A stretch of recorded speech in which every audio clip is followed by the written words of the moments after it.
This bullshit. I know if y'all had proof of me robbing somebody, we wouldn't even be talking.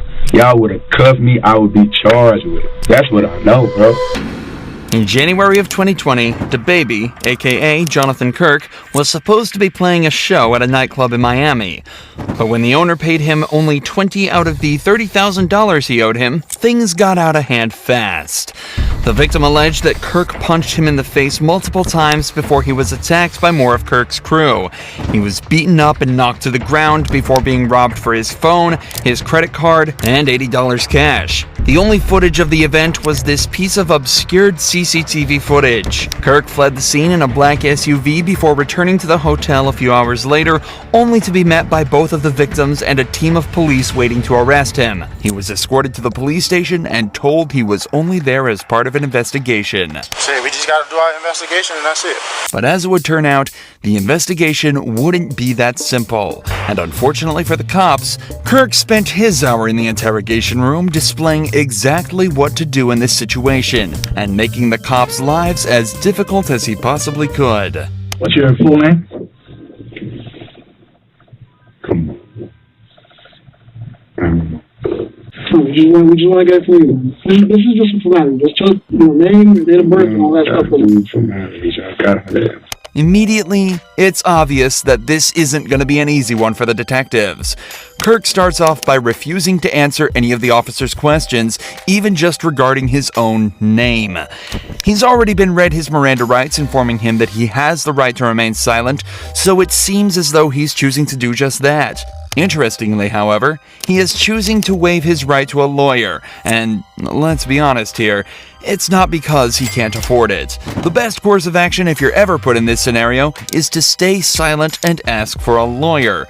But this time, Kirk is confident that he'll be able to wriggle out of this himself, as long as he chooses his words carefully. An incident occurred at the hotel, 1500 Southwest First Avenue, that you were there for, correct? What incident? An incident. You had an altercation with somebody? No. You didn't. Did you have a business dealing with somebody? No. You didn't. No. So somebody didn't bring you $20,000 in front of the hotel in your SUV? No. Somebody bring $20,000 that wasn't theirs and lied to them and told them that it was for an event of theirs on the 31st.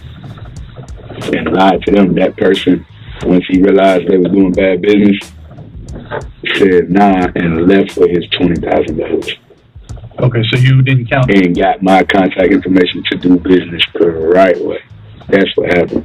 Well, what time was this, sir? I don't know. Every time they told it. Whatever time the camera showed me not robbing no damn body that time. Kirk is claiming that he had nothing to do with anything that happened outside. His story is somewhat unclear, but he's essentially saying that his manager was talking with an event promoter about playing at a nightclub called Cafe Iguana Pines. But it turns out the money that they were offering was stolen, and the promoter was acting strange during the deal. So instead of taking it and going through with it anyway, he told them to get their act together and left without an argument. This, of course, does not explain the altercation outside that was clearly caught on camera, but with the footage unclear and no witnesses nearby to identify the assailants, as long as Kirk sticks to his story, theoretically, things should be perfectly fine. Common sense. You know what I made to even be down here? A promoter booked me at that hotel. I didn't pay to be at the hotel. I was paid for. You'd have let me in my room, you would have saw close to $250,000 cash, legally, hard-earned money. I don't got to take nothing from nobody, bro. Let me ask you this. I will go outside here right now and throw $10,000 in the air. Like, I do not care about no money. I don't, bro. Was there an argument? No, it was an argument. I didn't argue with a soul. My voice was never raised. It was never aggressive language from me. None of that. Was there a fight? None of that. No, I ain't seen no fight. And nothing was taken. We shouldn't be in no robbery, bro. So when y'all get done doing what y'all doing, y'all need to do y'all job. Y'all need to follow y'all process. And y'all need to arrest whoever gave y'all these false allegations, bro. This is bullshit. While it may just look like Kirk is flexing his rapper money here, this is actually a very good point for him to bring up in this situation.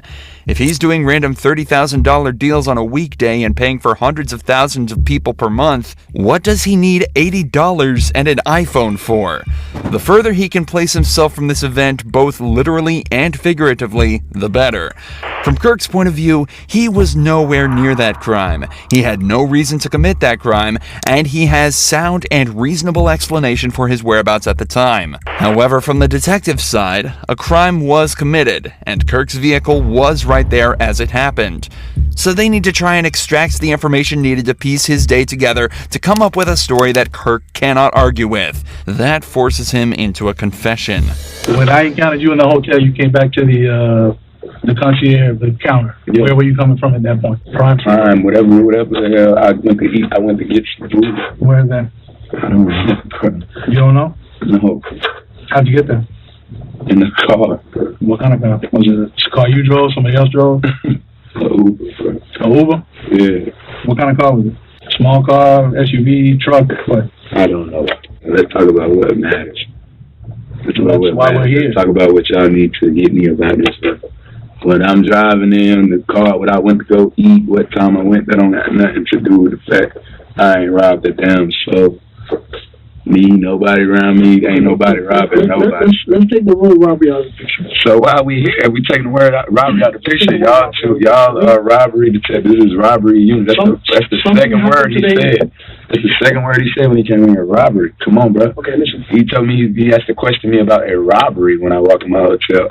Robbery. I had every answer to the question you needed right there. Whoa, that ain't it. That's false. Throw that out the window. We talking about robbery, bro. It's nothing for me to talk about. I didn't rob. So do you think that we just woke up this morning and decided to just... I think y'all got a phone call from somebody that's already a liar. I know they're a liar. Got a phone call from somebody that's a liar and y'all bought it. Y'all believed it. Y'all got me in here and y'all put me in handcuffs. Brought me outside the hotel in handcuffs, cameras and shit all on me. Come on, bro. This shit is bad for what I got going on. And I ain't even do shit to that man. Even without a lawyer present, Kirk knows exactly what to do. He currently has the upper hand in this interrogation and needs to keep it that way. The cops are searching for anything that puts Kirk at the scene of the crime, but by redirecting the conversation away from that, back to what he thinks is actually important, there's no realistic way that they'll be able to get what they need. But even though he's winning, it's still worth noting how strange it is that he's not asking for a lawyer. Kirk obviously knows exactly what to do in an interrogation and has clearly spent time learning what to do. If that's true, he should also know that there's next to no scenarios where lawyering up will harm his case. But whether it's an ego thing or just a lapse in his thinking, Kirk is definitely still winning this interrogation. But he's about to start absolutely dominating. We're talking about criminals. When I do business, it's legally binding. It's legally binding. Everything I do, you have to sign a contract. You got to sign a contract. Okay, it's a contract right now. The whole incident happened and nothing went wrong. Nothing happened. There was no... Not too much nonsense. There was no fight. There was no scuffle. There was no... I ain't fighting nobody. But y'all know it's too much. Y'all know too many lies. You get what I'm saying? That's why y'all got to move backwards like that, bro. Like you're saying that they're lies, but you don't know what we have or don't have. Okay. I know if y'all had proof of me robbing somebody, we wouldn't even be talking. Y'all would have cuffed me. I would be charged with it. That's what I know, bro. That's what I know. Now, while this isn't necessarily true in every case, it is absolutely true here. If you're in an interrogation room and the cops are trying to find out details of the case and accusing you of a crime instead of charging you immediately, it very likely means that they're missing the details needed to charge you. In the vast majority of cases, an interrogation is only done to extract a confession when they don't have enough evidence to easily convict you otherwise. There are a few other niche scenarios, such as trying trying to figure out why you committed a crime, but it's often very easy to distinguish why exactly you're there based on what you know about the event and what questions they're asking. If the cops know that you're guilty and have irrefutable evidence, cooperation has a lot of merit. But if they can't prove you did what they say you did, stay silent and ask for a lawyer, especially if you're innocent. I ain't no fool. Your side of the story. My side of the story is I ain't done that. I don't have a side of the story because I ain't done nothing to nobody. Bro. So that's what I was and before something could be done to me, happened, right? and before something could be done to me, I realized I was dealing with bad business, and I Why do you say it was bad business? What? Why do you say it was bad business? I already told y'all that. You want to rewind this? You want to rewind it, bro? I already told y'all, bro. My story not gonna come out different no matter how many times I say it, bro. It's not, bro. It's right here. So you press stop and rewind and play, you're going to hear. Why I said it was bad business, bro. Come on, bro. This nigga blowing my phone up all day, all night. He needed my help. But his event, he already was in deep water because he's already doing, and I see why, he's already doing bad business. You see what I'm saying? He has an event that wasn't going to go as planned. He needed me to make up for that. He needed me to cover his ass, so he brought in another person, lied to him, swindled him. He thinking he coming to book me for a whole different event, and they tricking him, got him paying me to come do a walkthrough tonight. Come on, bro. These niggas full of shit. And matter of fact, check them cameras. Y'all got crime scene investigation unit out there, check the cameras. See him meet up with somebody else in the lobby. Ask him, hey, who's that? Ask him. Follow up on what I'm telling y'all. That's what we're trying to do. At the end of the day, I would expect people to act on common sense anyway. The cops have realized that they're definitely not getting anything out of him for now. He's told his side of the story and made it clear that it won't be changing, no matter what they say. So, as is the protocol here, the detectives decide to leave the room and spend some time outside trying to come up with their next move. This is also often done as it gives the suspect time alone in the room to sit and build up anxiety. In many cases, it can actually be the difference between breaking through a suspect or not. But in this case, Kirk literally just shut his eyes and went to sleep. This dude really does not care.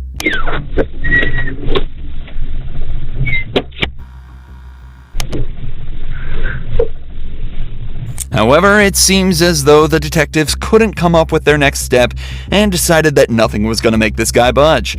The next time a detective returned, it was regarding the security of Kirk's belongings that had been left in his hotel room. Even though he hasn't been convicted yet, he was still the prime suspect of this investigation, so he'd be spending some time in jail while they figured out what to do and gathered all the evidence they could. So they just had to figure out what to do with his stuff while he was locked up. But obviously, Kirk refused to let them touch his stuff and just let the hotel deal with it. Kirk was facing a possible sentence of up to 15 years in prison plus a $10,000 fine, plus any charges they could slap him with for the battery.